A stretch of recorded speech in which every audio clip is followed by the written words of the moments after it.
Hello and welcome. Okay, so this is going to be our first of our yoga poses that we're going to do in our set of videos with me. Okay, so we're just going to do 3 poses to begin with, and these are kind of basic standing pose, seated pose, and a lying down pose, a supine pose. Okay, now you're really not going to need any props for today. Well, maybe a yoga brick if you have a yoga brick, or a book or anything, and that's just for Dandasana, for staff pose when you're sat down, but I'll explain that when we come to it, because you can always do these videos again, and just like I said before, it's about regular practice. Okay, now if you do happen to feel any pain whatsoever in any of the yoga poses, then just ease off a little bit, or just come out of the yoga pose any time that you like. Remember that it's a regular practice, so the more that you do practice, the easier it all becomes and the less intense it all feels, okay? And that's for a regular practice. In an ideal world, a daily practice, okay? Now the first yoga pose we're going to go into is going to be Tadasana, which means mountain pose. Now mountain pose is a strong standing pose, and it's kind of the starting pose that we begin our standing yoga poses from, okay? And I always start in Tadasana when we're doing our standing yoga poses anyway. Now, first of all, I'd like to stand, if this feels okay for you, with ankles and big toes together. Now, if there is any lower back issues, then stand with knees and feet hip distance apart. This will give you a bit more stability in the yoga pose to prevent you from wobbling and falling over. Not that you should fall over anyway, okay? But it will also take a bit of pressure out of your lower back. If it feels a little bit intense with feet and thighs together, then stand with knees and feet hip distance apart. Okay, now, if you do feel a little bit unstable and you're stood on a mat, then sometimes it helps to stand on the floor. If you've got less cushion underneath your feet, you'll be a bit more stable. Also, a good tool for Tadasana, for mountain pose, would be a wall. So if you got some free wall space, you could place your bum and your shoulders against the wall, and then you've got those points of contact against the wall if you need. If it feels okay, maybe heels against the wall or calves against the wall. Okay, just make sure that you're not hyperextending though. So to begin with, either knees and feet hip distance apart, or heels together, big toes together. Now, if your toes are nice and free and you've not got any socks on or trainers, then I like to lift up the toes, separate the toes, then place the toes back down, giving us a nice wide base for our mountain pose. Next, I like to lift the instep ever so slightly, so to give us a slight connection for those feet, so we're not collapsing on the instep. So if you do collapse on your instep, then just lift the instep ever so slightly, so we've got that slight connection for the feet. Everything else should really more or less stack up then. The knees, the hips, the spine, and everything should be all in alignment. Now, if you are standing with your knees and feet hip distance apart, then make sure your toes are forwards if you can, okay?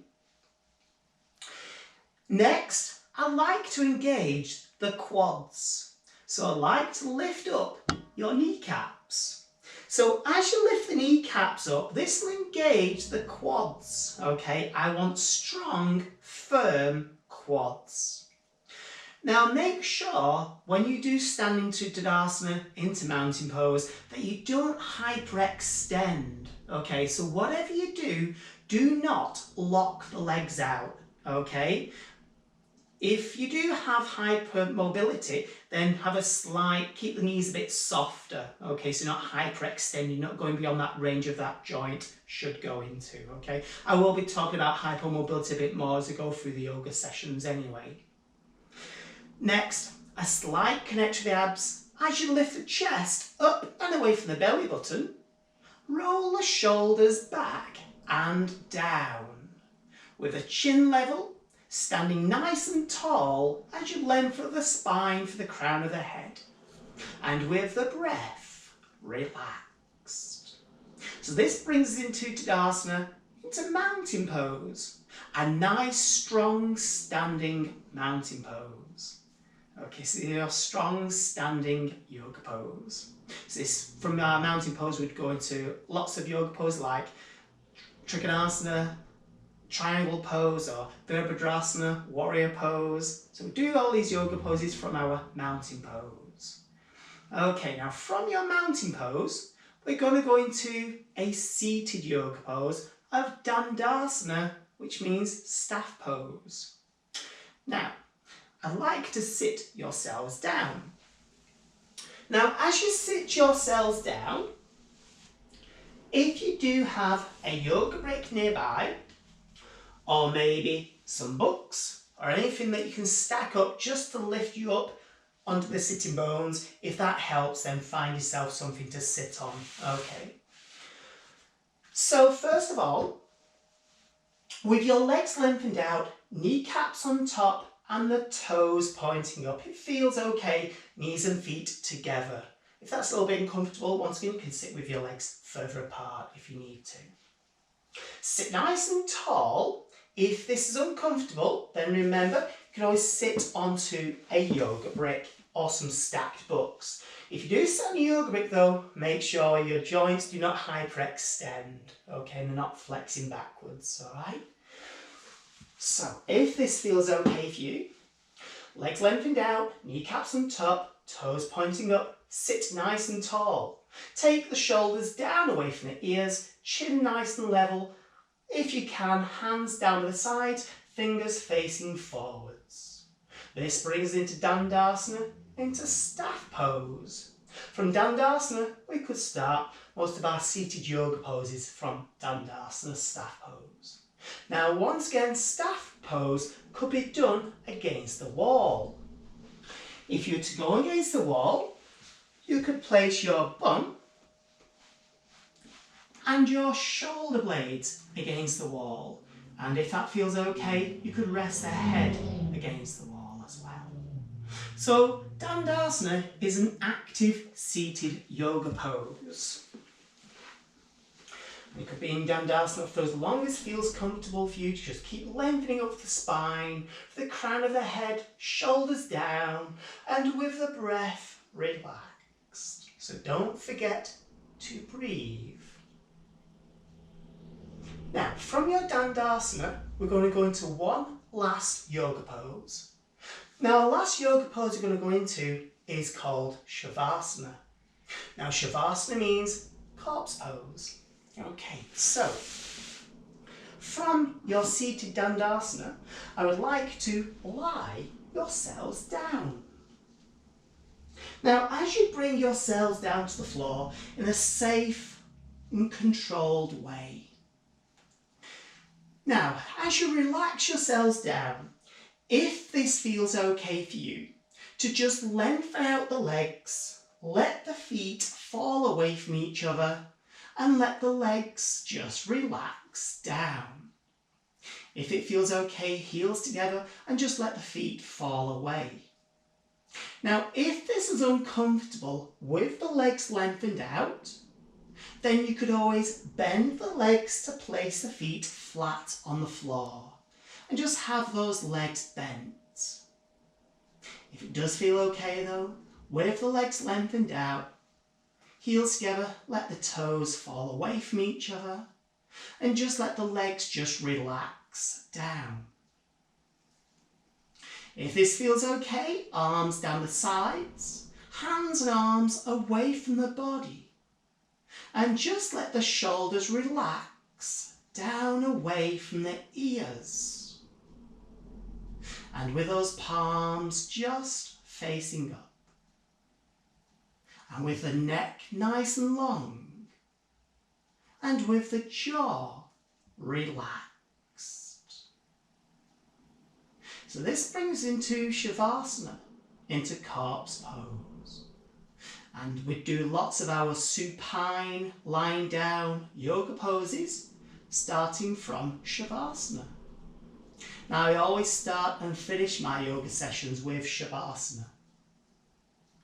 It's a good position just to let the body just relax down and just to empty the mind and just be in the moment of the yoga session. And you could either close the eyes if you feel okay to do that.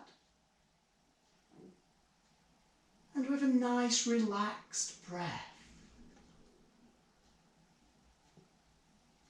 It's just relaxing down into the floor with each relaxed exhalation.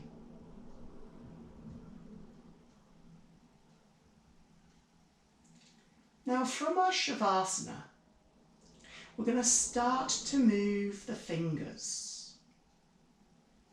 Start to move the toes, the hands, and those feet. Start to bring awareness into the body, into the limbs, and into your surroundings. Then just take a couple of moments, and when you're ready, just bend the legs, place the feet flat on the floor. Take a good moment with legs bent, feet flat on the floor. Then just take your time as you roll to your right hand side. Take your time, the right hand side, a good moment, a good few breaths on your right hand side before you bring yourselves to a seated position. So just take your time.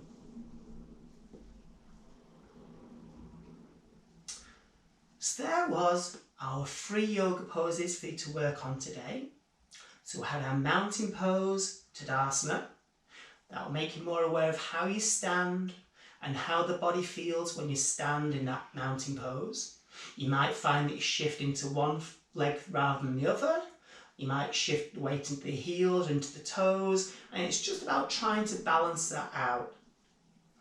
So, thank you for joining me for this video, and I hope to see you for our next one. Take care, don't forget to practice, and thank you very much.